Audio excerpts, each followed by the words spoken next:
যে দেশে লোক পাঠাতে যে প্রথম কথা হলো তোমাদের কাগজপত্র সব জাল, নকল, বেজাল, ভুয়া।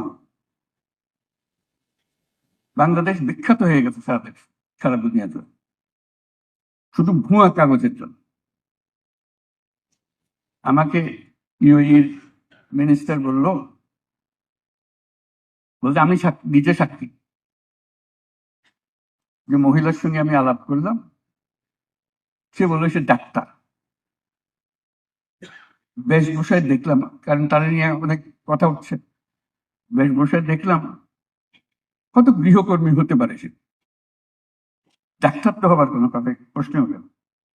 কিন্তু তার দাবি হলো আমার কাগজপত্র আছে, ডাক্তারের সার্টিফিকেট আছে তার, জেনুইন সার্টিফিকেট, এটা চেক করা হয়েছে, জেনুইন সার্টিফিকেট।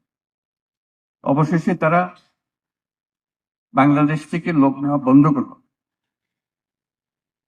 আপনাদের হয়তো মনে আছে, একেবারে টোটালি সিল, বাংলাদেশে কোনো লেখা না, সব কাগজ ভুয়া। এর জালিয়াত জাতি হিসেবে আমরা পরিচিত হয়ে গেছি।